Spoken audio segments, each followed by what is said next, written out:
Imagine this. The ocean is calm. The sails creak with the wind, and on the horizon, a black flag waves. That symbol changed everything. Before nightfall, your fate was already written. And no, this isn't fiction. It's not Jack Sparrow. It's real history. Flesh and blood pirates who turned the seas into kingdoms of terror. Some were brilliant strategists, others cold-blooded psychopaths, and there were those who crossed lines that even today seem impossible to imagine. One plundered the most powerful emperor in Asia and vanished with a fortune impossible to trace. Another wrapped his body in smoke and fire to look like a demon risen from hell, and one more devoured his enemies as if they were mere animals. In this journey, I'll reveal the 8 most feared pirates in history, and if you make it to the end, you'll meet the boldest of them all. But before we set sail, join this crew, subscribe to CronoEarth, and hit the bell icon. Every week, we explore history like you've never heard it before, and we do it together. For centuries, the image of the pirate has been wrapped in romanticism, free adventurers, treasure hunters, untamed souls sailing at the whim of the wind. But the truth was something else, much darker. The so-called Golden Age of piracy between 1650 and 1730 was not an era of glory, but a time marked by unleashed violence. The Caribbean, the Atlantic, and the Indian Ocean became stages of fire, blood, and slavery. Many of these men had once served kings in naval wars, but when peace came, they changed flags. What had once been loyalty turned into crime in broad daylight, and that's when the most feared names emerged. Because not all pirates were the same. Some were strategists capable of commanding entire fleets, others were psychopaths who took pleasure in torture, and a few took cruelty to limits that still send chills down our spines today. And if we're talking about legends, we must start with the one who became one. The first name in this voyage didn't just change the history of piracy, he erased it and then vanished along with it. Henry Every, the ghost of the Indian Ocean. We couldn't start this list with just anyone. Henry Every, known as the King of the Pirates, was more than a sea thief. He was a living legend, and later, a ghost. In 1695, his name echoed through every port in the world after pulling off the boldest heist ever recorded. Alongside his crew, he captured the Ganges Sawai, the jewel of the Mughal Empire, a colossal ship loaded with gold, silver, and precious stones. The plunder was so immense that it's still considered the greatest loot in pirate history. And here's the mystery that turned him into myth. After dividing the fortune, Henry Every vanished without a trace. He wasn't captured. He wasn't executed. He simply disappeared. Some say he returned to England and lived in hiding as a nobleman. Others believe he died in poverty, forgotten by all. And you, what do you think became of Henry Every? Did he live in the shadows as a lord, or fall without glory, like an ordinary man? One thing is certain, no other pirate ever humiliated an emperor in such a way, and then vanished as if the sea itself had claimed him. If Henry Every was the whisper that faded into the fog, the next one turned fear into a spectacle of fire and smoke. Edward Teach, Blackbeard, the actor of terror. Some pirates chose to disappear without a trace. Others, like him, made sure the world would never forget their names. His real name was Edward Teach, and he didn't need to fire a single cannon to inspire terror. His trick was simple but chilling. Lit fuses under his hat and braided into his beard. In the heat of battle, he looked like a demon wrapped in smoke and fire. Imagine it, a towering man with bloodshot eyes, walking through sparks, as if hell itself had boarded your ship. In 1718, he blockaded the port of Charleston. The entire city panicked. Not a single shot was fired, because his deadliest weapon wasn't gunpowder, it was fear. That was his real secret. He understood that fear could conquer more ships than any cannon. And you, would you rather face the man who disappears with a fortune, or the one who rules through terror? If Blackbeard was fire and smoke, then Lolone was flesh and blood. Stay close. What comes next isn't a horror story. It's a warning. A pirate who didn't just defeat his enemies, he devoured them. Yes, you heard that right. Francois Lolone, the monster of the Caribbean. If Blackbeard was the actor of terror, Lolone was brutality made flesh. Born in France, he arrived in the Caribbean as a slave. He managed to escape, and from that moment on, swore relentless vengeance against the Spanish. It didn't take long before he became a shadow feared in every port. His name became synonymous with unrestrained cruelty. Chroniclers wrote that he would cut open his enemies with his bare hands. And most disturbing of all, according to Surgeon Alexander Exquemelin, a direct witness of those years. L'Ollonais even devoured his victims. Yes, a cannibal pirate. He was so savage that even his own men feared him more than any navy, and his end was as horrifying as his life. Captured in Honduras, the indigenous people tore him apart and ate him, as if the monster had been punished by his own reflection. But not all pirates were driven by madness or bloodlust. Some were cold, calculating, and rose to command entire fleets, like the one you're about to meet next. Bartholomew Black Bart Roberts, the sober strategist. After so much blood and madness, comes a pirate who broke the mold. While most captains drowned in rum and chaos, Roberts stayed sober, calculated, and that discipline was the key to his success.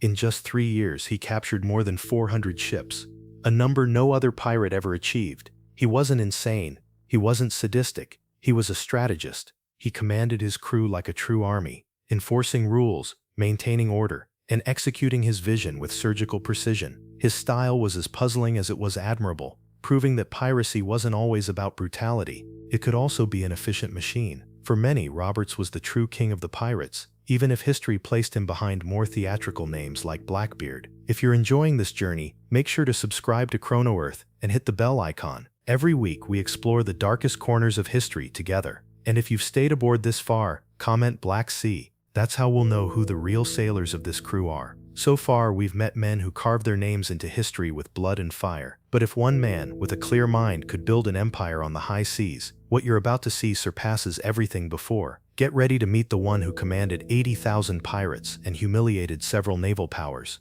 This isn't a curious exception in history. It's simply the greatest pirate empire ever recorded, and it was led by someone few expected to see in command.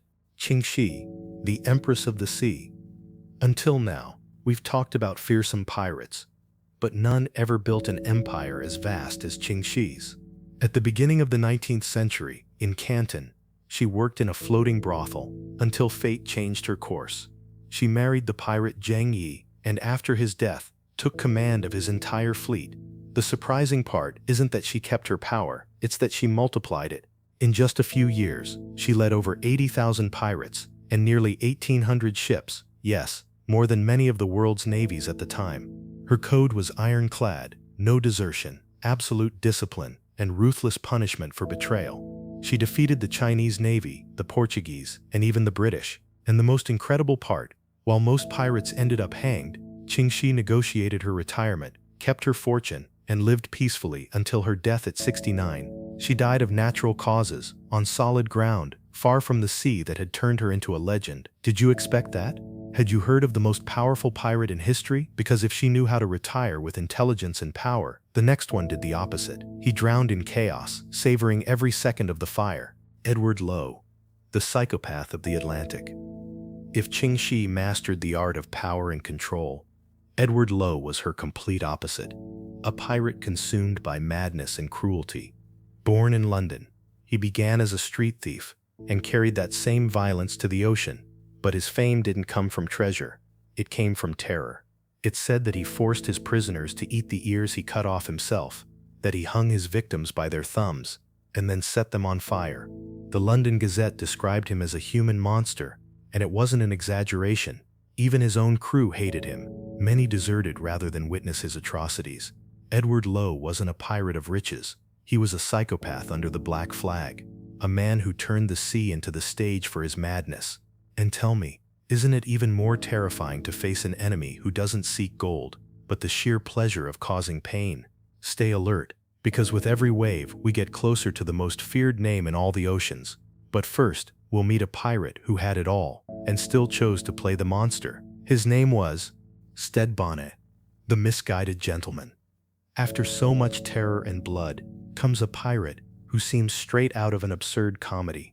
Stede, the so-called gentleman pirate, wealthy, with land in Barbados and a comfortable life. He had it all. But one day, bored with his routine, he decided to become a pirate, not out of revenge, not out of need, pure whim. He bought his own ship, hired a crew, and set sail like a child, playing at being a corsair. The problem? He didn't know how to sail, fight, or command. He was so incompetent that he ended up under Blackbeard's shadow, used more as a toy than a partner. In 1718, Bonnet was captured and executed in Charleston. He went from being a respectable gentleman to dying on the gallows, mocked even by other pirates. His story isn't one of a monster or a genius. It's the story of a man who wanted to play at being a legend and ended up as a warning. And after seeing ambition, discipline, and madness comes the darkest face of all, cruelty in its purest form. Roche Brasiliano, the nationless sadist. To close this voyage, we arrive at one of the most feared men of the Caribbean, a Dutch-born pirate whose legend was written in blood and sheer sadism. Unlike others, he wasn't driven by strategy, gold, or glory.